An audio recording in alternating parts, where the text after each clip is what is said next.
Time since February, many folks to the southwest of Rochester might experience some wintertime driving conditions. We do have lake effect snow advisories in play for Wyoming County through Saturday morning, and I think down here we could be talking about a few inches, maybe even just a little bit more than that in some of the highest elevations from the coldest air that we've seen in several days. As it streams across the Great Lakes, it'll mean some of that lake snow for Wyoming County and also areas east of Lake Ontario. So a big temperature drop here as we head through the night tonight. We're going to go from the 50s down into the 30s overnight. And as a result of that wind coming up Lake Erie, the lake flakes will fly. And even as we head into early Saturday, I wouldn't be shocked if there was a sugar coating to an inch of snow here in Rochester as the wind shifts a little bit more west-northwest and we get a little squall that comes in off Lake Ontario. And by the way, next week looks pretty cold too. So here comes cold front number one. Cold front number two is back here.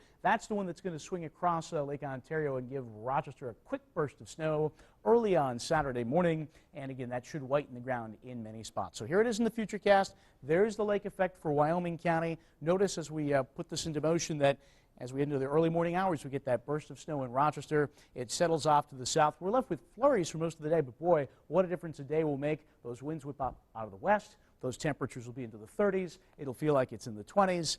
And I'll tell you this, as we head into Sunday, still a little on the flaky side there as well because that band off of Lake Erie will try to make a push off to the north. So that could give us a little coating of snow on the west side of Rochester into Sunday afternoon. But again, for tonight, it's breezy, sharply colder with flurries and developing lake snow. We're down to freezing. Your News 10 NBC 24-hour pinpoint weather continues.